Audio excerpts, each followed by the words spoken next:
Hey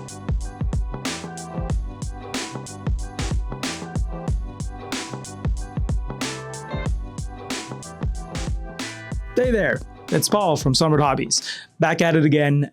This time, I'm going to be talking about a topic that's sort of near and dear to my heart, and that is the topic of painting white, the color white, or the shade white, because it is one of the most frustrating things. I'm getting frustrated now that I'm stumbling on my words. The most frustrating thing to paint when you're brush painting. It's trivial if you're not, but when brush painting, incredibly annoying. And to prove, or at the very least explain why it's annoying, we're going to have Nathan come on here and explain why. So Nathan, take it away. So I forgot my line. So don't use white on the models directly because it's a clear, transparent color. Well, it's a shade, but if you do it, you have to do multiple layers. And then if you put too much, it's going to look really messy.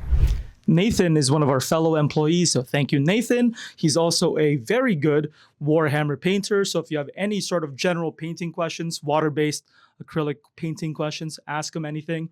He will respond, and he is, again, very good. Not only is Nathan an incredible painter, he is also incredibly correct, and that is rule number one. Or sorry, tip number one. It's not really a rule. These are guidelines. But yes, he is correct. Never paint the purest white you can find direct from the bottle onto the model itself. Just don't do it straight up. You got to build up to it.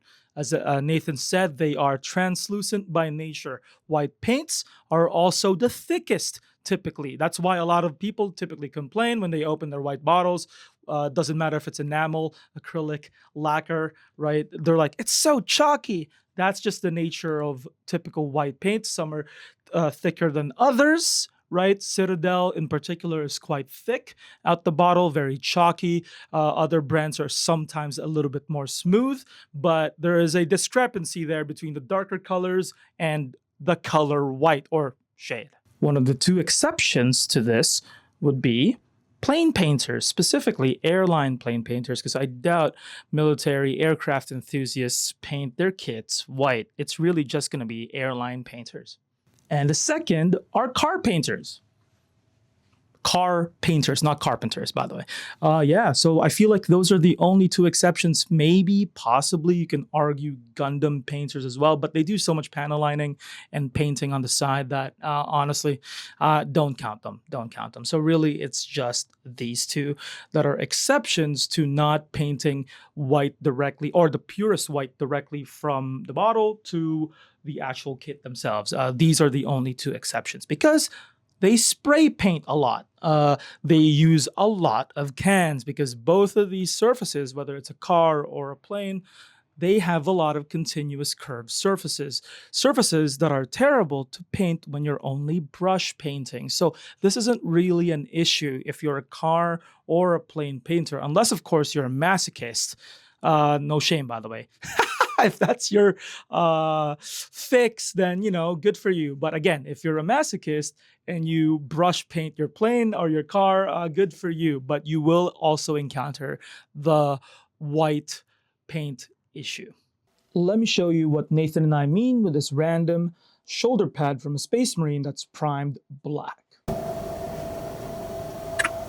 Now, all paints, when thinly applied, are naturally quite translucent, but white takes it to a whole nother level, as colors are typically affected by the plastic or the primer or both underneath. But white, again, is genuinely just a shade. So when thinly applied, which you should do to preserve all the details from, prevent it from being buried and essentially makeup. And if you want to see the details still, you have to apply it thinly. But the consequence of that is that it's going to look like this. This is only after coat 1.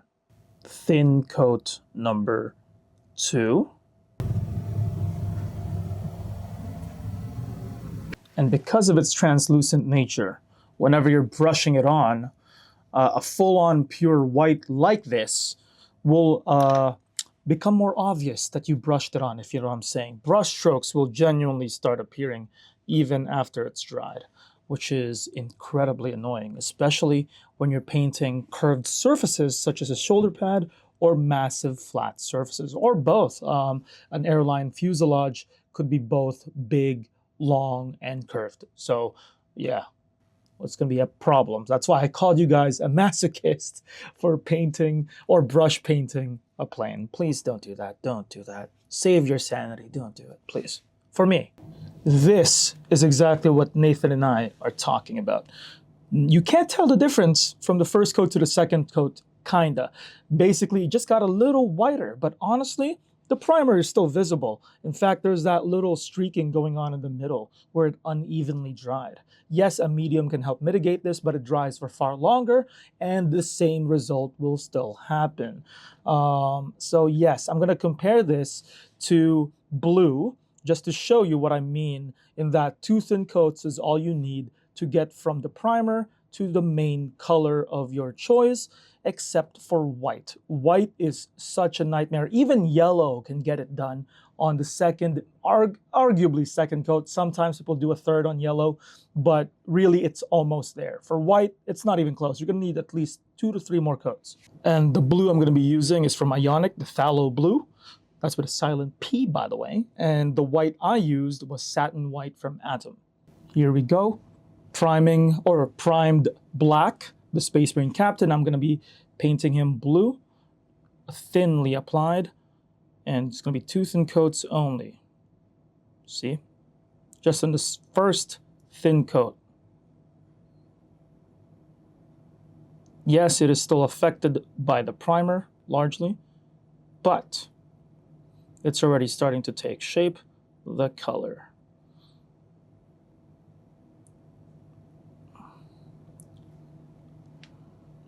So we'll paint that.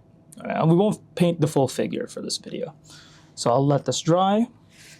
This is a Space Marine after 1 thin coat. The blue is very visible, but at the same time, if you look hard enough, the black primer is still very visible. But despite that, the blue has already taken form. And it's not going to take long for the black primer to be completely invisible.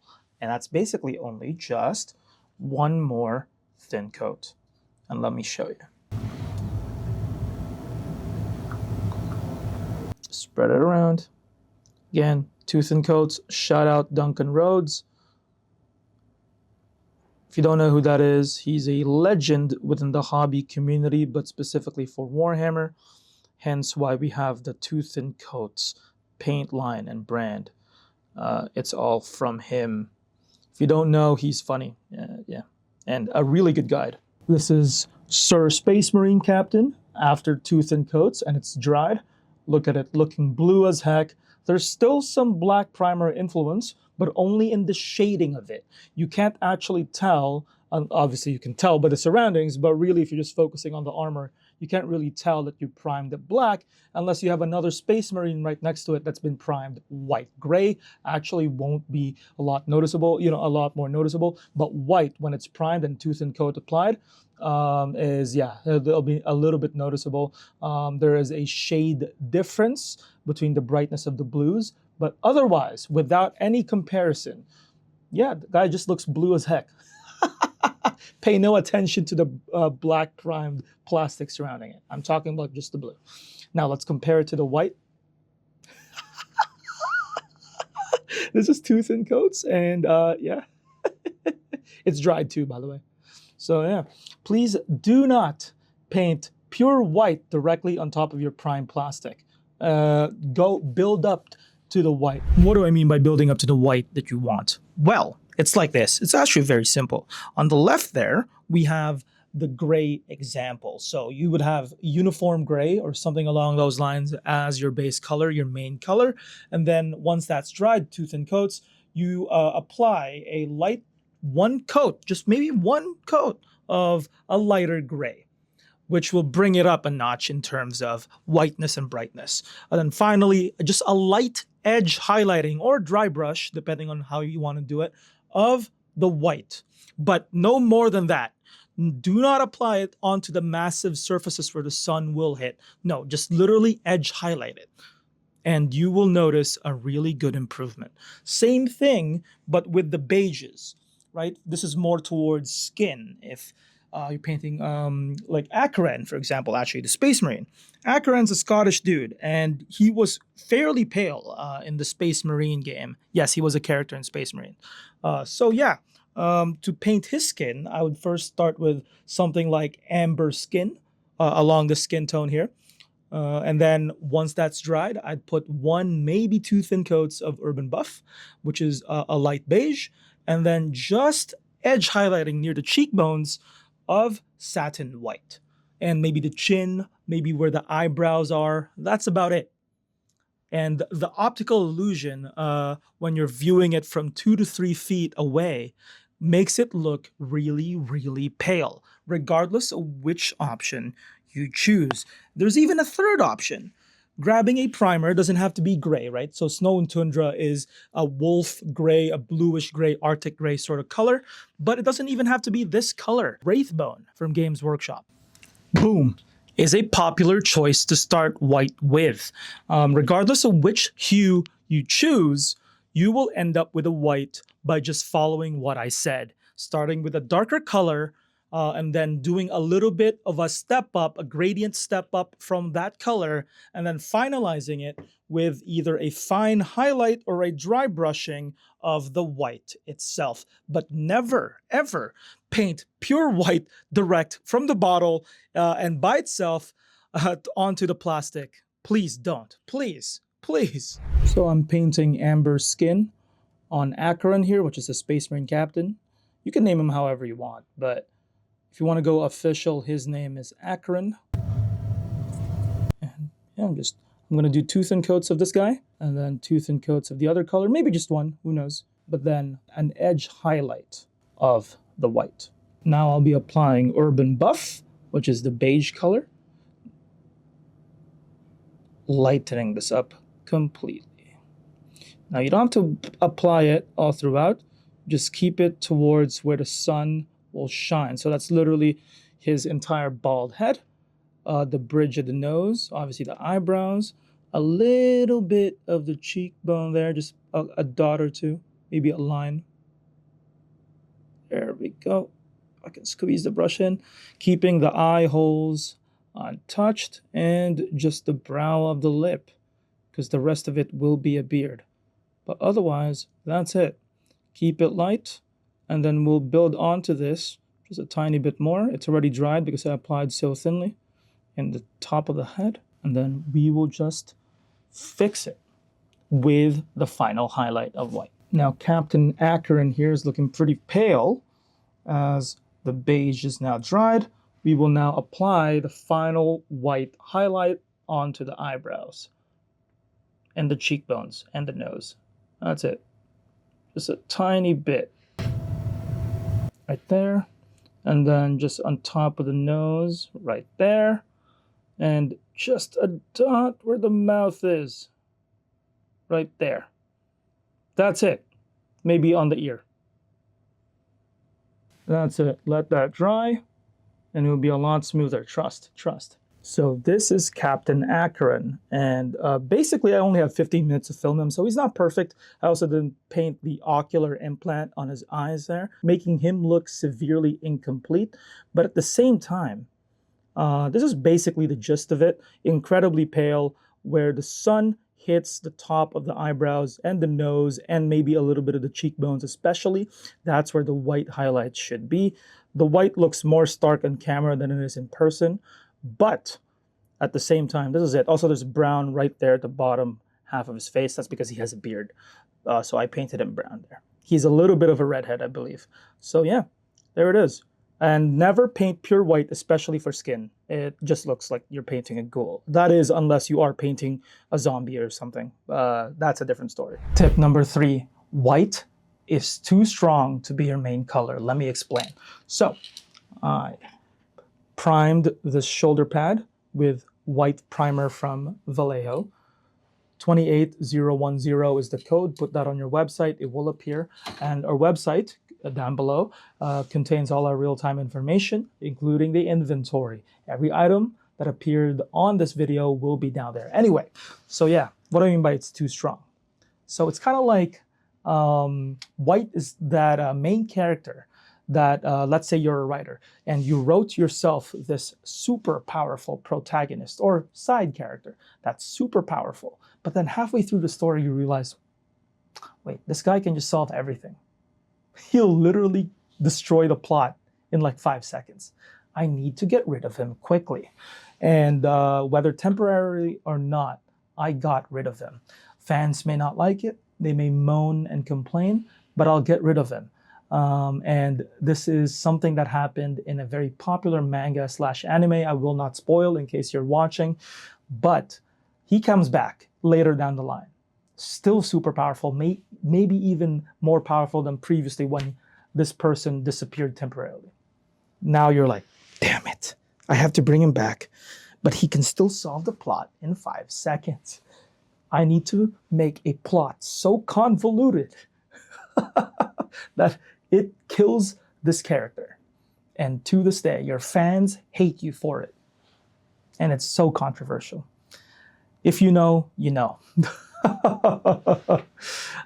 Yeah, this is what it's like to use pure white as your main color is my main point. Don't. Because you have nowhere to go. You are artistically shooting yourself in the foot. And what do I mean by that? Again, if you are an airline painter or a car painter, this doesn't apply to you.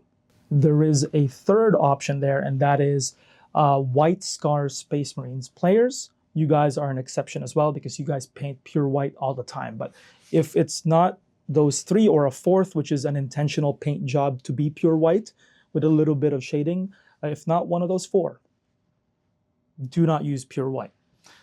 Because you can apply a black wash on this, a gray wash, right? But to bring back the details because it might be a little too dark, you're gonna have to use pure white. And that's just the same color. That's it. You painted your ceiling. You yourself have been limited by your choice of paint. You see what I'm saying? You made your own cage and you're trying to escape the cage, but you gave away the key. And the key is that you shouldn't be there in the first place.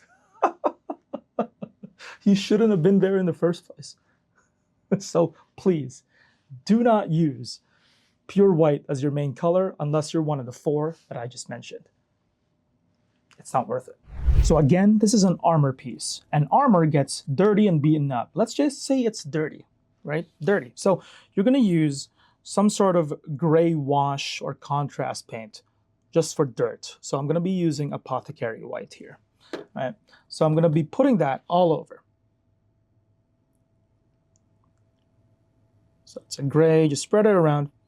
So this will go into the recesses while making the rest of the paint job darker. Yes, the white will still shine through in a lot of the places, mainly on the apexes of the curve, but at the same time, it will darken it enough to where you're like, okay, yeah, it's dirty.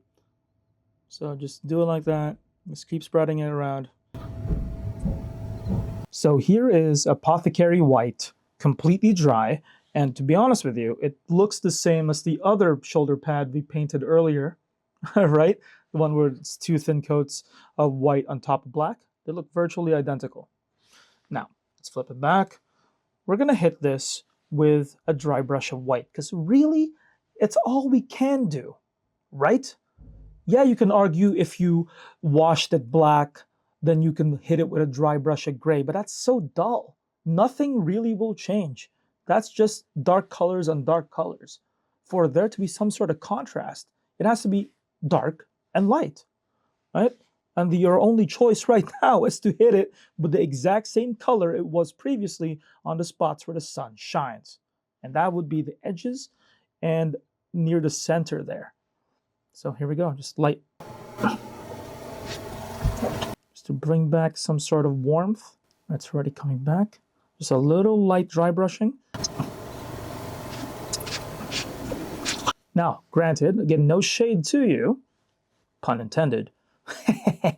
But if this is your intended paint job, why are you still listening? I already told you, then you're good, right?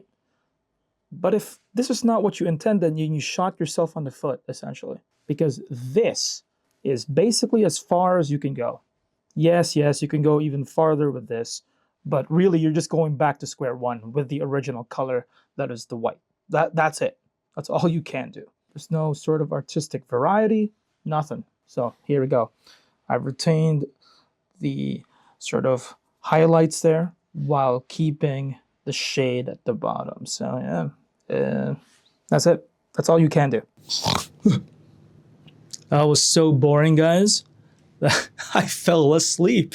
Please do not paint white. You're gonna bore me. Oh, that sounds so arrogant. Please, I'm not. Anyway, just please don't paint white. It's for your own good.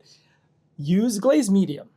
Yes, this is a hidden sort of bonus fourth tip. Instead of using water, which is a double-edged sword, Glaze Medium or any mediums. That'll be War Paint Stabilizer for Army Painter, Lamian Medium for Citadel Paints, etc., etc. And those sort of auxiliary mediums can be used on either one, so long as they're all water-based acrylic. So you can use them on two thin coats, for example.